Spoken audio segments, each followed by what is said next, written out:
Hi guys. तो आज हम शुरू करने जा रहे हैं kinetic theory of gases. Yes, ये आपके 12th स्टैंडर्ड का एक चैप्टर भी है। हर बोर्ड में आपको ये चैप्टर मिलेगा। काइनेटिक थ्योरी ऑफ गैसेस एक इजी चैप्टर है। थोड़ी सी चीज़ें याद करनी पड़ती है और थोड़ा सा दिमाग से सोचना पड़ता है। बाकी पूरा चैप्टर सॉर्टेड है। चलो आओ देख लेते हैं क्या है चैप्टर में। तो काइनेटिक थ्योरी ऑफ गैसेस, सबसे पहले जो एक चीज़ पे हम ध्यान देंगे वो क्या है? Intermolecular forces. Intermolecular forces solids में सबसे ज्यादा होते हैं। बुद्धि वाली बात है, होते ही है। सॉलिड्स एकदम कॉम्पैक्ट होते हैं। इंटरमोलिकुलर फोर्सेस सॉलिड्स में सबसे ज्यादा है, फिर लिक्विड्स, फिर रियल गैसेस एंड फिर आइडियल गैस। आइडियल गैस में क्या है? जीरो। कितने हैं? जीरो। सबसे कम होता है आइडियल गैस में, जो कि है zero. Then we come to potential energy. तो पोटेंशियल एनर्जी की अगर बात करें तो पोटेंशियल एनर्जी सॉलिड में सबसे कम होती है। कम मतलब क्या है? नेगेटिव होती है। कम मतलब क्या है? नेगेटिव होती है। जिस चीज की पोटेंशियल एनर्जी नेगेटिव होती है वो चीज क्या होती है? स्टेबल। तो सॉलिड स्टेबल होता है। सॉलिड की पोटेंशियल एनर्जी सबसे कम होती है क्योंकि नेगेटिव होती है। देन लिक्विड, फिर रियल गैस, फिर आइडियल गैस। आइडियल गैस की पोटेंशियल एनर्जी सबसे ज्यादा होती है और कितनी होती है? जीरो। कितनी है? जीरो। जीरो सबसे बड़ा है यहाँ पे। क्यों? क्योंकि बाकी सबकी कितनी है? नेगेटिव। तो potential energy solid, liquid, real gas, ideal gas. Ideal gas की कितनी? Zero. Next things to remember क्या है?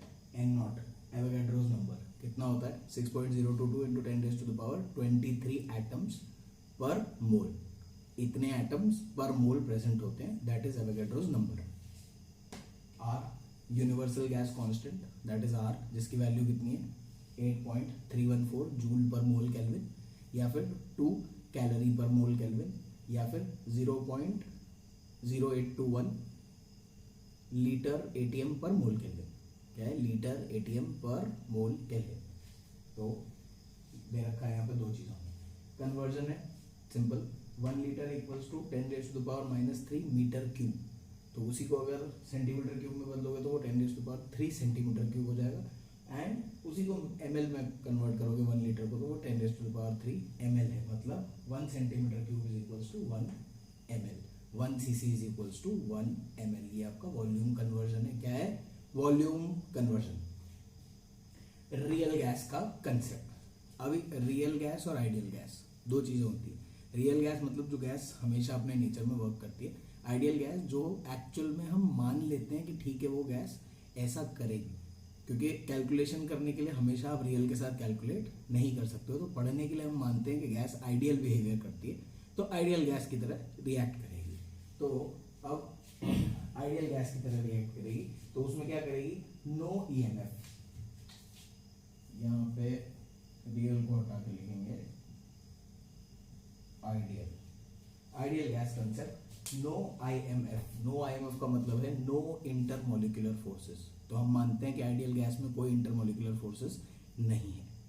दूसरी चीज, volume of gas molecule is negligible. अभी एक कंटेनर में मान लो गैस है, तो गैस का मॉलिक्यूल है, वो वॉल्यूम ऑक्यूपाई करेगा। उसका न्यूक्लियस है, उसके चारों ओर इलेक्ट्रॉन घूम रहा है, तो कुछ तो वॉल्यूम है। हम मानते हैं आइडियल गैस में कि वो वॉल्यूम कितना है? नेग्लिजिबल है compare to what? Volume of the container. Volume बहुत कम होगा एक मॉलिक्यूल को, नेग्लिजिबल मान लिया। That is why we consider volume of molecule is negligible. Then we come to some properties. तो जैसे आइडियल गैस है वो सारे गैस के लॉज फॉलो करती है। गैस के कुछ लॉज हैं जो हम अगले चैप्टर में, अगले लेक्चर में डिस्कस करेंगे। तो गैस के कुछ लॉज वो फॉलो करती है। ओनली ट्रांजिशनल मोशन, सिर्फ जो मोशन है आइडियल गैस में वो कैसा होता है? ट्रांजिशनल, मतलब एक्स में, वाई में या जेड में, यही मोशन होगा। रोटेशनल या वाइब्रेशनल मोशन कंसिडर नहीं करते हैं। तो आइडियल गैस में 3 ही मोशन होते हैं ट्रांजिशनल, और एक ही होता है ट्रांजिशनल टाइप, एंड उसमें 3 होते हैं, एक्स, वाई या जेड, 3 एक्सेस पे कर सकता है। Then no liquefaction as IMF is zero. Intermolecular forces zero है, तो गैस से वो लिक्विड में कभी कन्वर्ट होता ही नहीं है, कोई लिक्विफिकेशन नहीं होता। इंटरनल एनर्जी, इंटरनल एनर्जी जो होती है किसी भी चीज की, वो क्या होती है? Potential energy plus kinetic energy internal. यहाँ देखो, at a given temperature for solid, liquid and gas, किसी के लिए भी, सॉलिड के लिए, लिक्विड के लिए, गैस के लिए, internal energy will be internal potential energy plus internal kinetic energy. तो इंटरनल पोटेंशियल एनर्जी जो है उसका ऑर्डर लिखा हुआ है यहाँ पे, सॉलिड के लिए सबसे कम, आइडियल गैस के लिए zero. Internal kinetic energy same for all which depends on temperature. ये बात याद रखनी है, किसी भी चीज की इंटरनल काइनेटिक एनर्जी किस पे डिपेंड करती है, उसके टेम्परेचर। सेम होती है सबके लिए। तो हेंस इंटरनल एनर्जी इज सबसे ज्यादा किसकी हो गई, आइडियल गैस की, फिर रियल, फिर लिक्विड और फिर सॉलिड। तो अब internal energy is directly proportional to kinetic energy translational. क्यों?